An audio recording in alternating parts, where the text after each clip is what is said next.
We're talking about first dates, right? We're going to start talking about first dates today. Our first date. What was our first date? Cinema.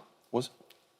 You don't remember? Oh, I do remember. That's right. That's when How you... could you forget? That's when you pretended to pay. I was going to pay. I thought I'm just going to say, I'll do this, because, you know, I'm a modern female, and I went to the Except cash you had point, no money. and it went, And I was so embarrassed. I was like, oh, my goodness. And so I went, oh, I don't know why that's happened, and I dropped my bag, I dropped my purse, everything went flying everywhere, and you rescued me, picked everything up, and you said, don't worry, I'll get the tickets. Yeah, and it's stayed And I that thought, way he's the ever one since. for me. He's the one for me. So anyway, we're talking about, could you imagine you and me, like on a first date or second date, going on a hike up a mountain? No, God. If you just said, listen, second date, meet you halfway up a mountain, let's hike to the top, I'd have gone, you know what, I'm washing my hair that day, I think. OK. Well, there's a moral in this story, because I want you now to meet our first guests of the morning. This is Emma Hunt and Alec Maguire. Look at them. Look how loved up they look. But they've only been on 2 dates so far. The second one was a wee bit more eventful than the first one. It was a bit more eventful than the first one. Well, it was very, very eventful. And Alec, I have to say, we're very happy to have you here to talk about it, because we can see, though, tell us what you're wearing. I've got a brace on to support my vertebrae in my spine. So, Emma, this is... So, we get to why you're together at the moment. So this was only your second date. You met online. The first date, you went on a hike. The second date, you suggested what? Sharp Edge on Blencathra. I'd passed it a few months previous with a friend of mine, and I was like, I want to do that. I researched and researched and researched, and I looked at it in all different weathers, and I was like, yeah, that's definitely for me. I'm going to have a go at that. And I very rarely climb in bad weather. So I waited for a good day, and we got forecast good weather. Alec and I asked Alec if he fancied it, sent him some details, and he was like, yeah, I'm up for that. Yeah, you were up for it. You were very enthusiastic, Alec, but you had no natural ability, really, for that. You forgot to mention that. I mean, you were following... There was Emma setting a lead up that mountain. You were watching the view from behind, enjoying it very much. And then what happened to you? I just got up when I got over the top, and I climbed over the slab. I was committed to it, and it just knocked my confidence, and I just wasn't happy with the conditions.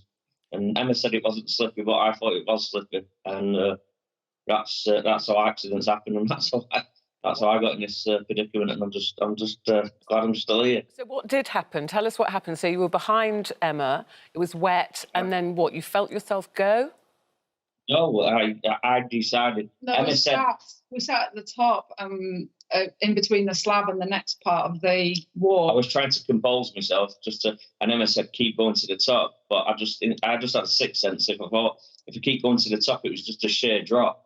So instinctively, my second date, I just thought, I'm going to descend and go down the other bit. So we decided to descend down the side of the Sharp Edge towards the tarn.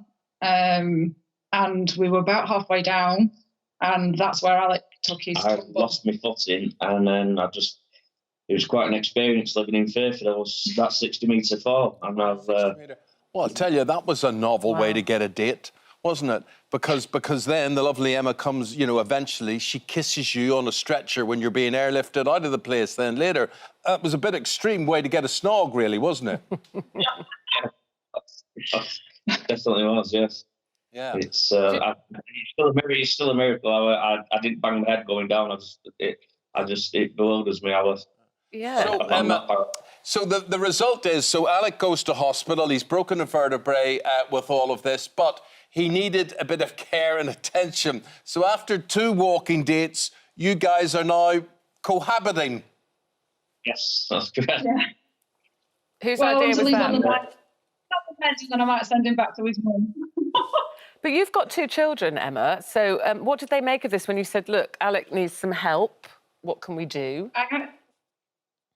It's exactly what I said to them. I picked them up from school, and they'd obviously heard about it because I'd driven back down from the Keswick, and I went to see them immediately, and I gave them massive big hugs, and they were like, what's all this about? So I told them about the previous day, and then they met Alec on FaceTime whilst he was in hospital, and then when I picked them up from school on the Monday night, I said, Alec needs somewhere to stay where somebody's going to be able to look after him. Where do you think that should be? And my daughter literally looked at me and she went, Mummy, he can come and stay with us. So lovely. it was... Yeah, and Alec, this is, it's quite something because it was only your second date anyway. So to go from a second date to, to living together would normally take quite a while. So this is an extraordinary circumstance. How are you finding suddenly being within a family with Emma? But it's still not even all caught up with me yet. Everything. I think it's going to take a couple of weeks to sink in. I bet. By which time? Yeah, by which time I'll be a lot better. What about a third date then? What have you got planned? We've had beer and pizza last night. You had beer and pizza. I didn't have anything on. I was in too much pain. But yeah, maybe a nice pub meal or a restaurant. There is a restaurant local to us that we've been researching and looking at, and we quite fancy going to. So yeah, sounds a lot safer, I have to say. But listen, Alec, we said it could have been a lot worse. You're lucky to be alive, actually. So continue with your recovery, Emma. I'm sure you're being an excellent nurse, and you and your family. Thank you very much for talking to us. Enjoy your third date, wherever that might be. You haven't asked the all-important question. Which is? Are you in love? Oh. Oh, that takes time. You've got to nurture that, haven't you? See what comes. You're not in a position to nurture anything, mate. You just be grateful for what sucker is being given to you, I would say. Guys, very, very good. May it be a lovely romance. May you be as happy as Ruth and I. Not a crossword between you. Thank you very much indeed. Thank you. Take care, both. Do you want to take me up a mountain now after that? I could think what I'd do with you up Drop there. me from 60 foot. Oh, there he goes. Can I say? He's just slipped. It was wet, Philip. What can I say? Hey, I'm keeping out of it. You know. Very good.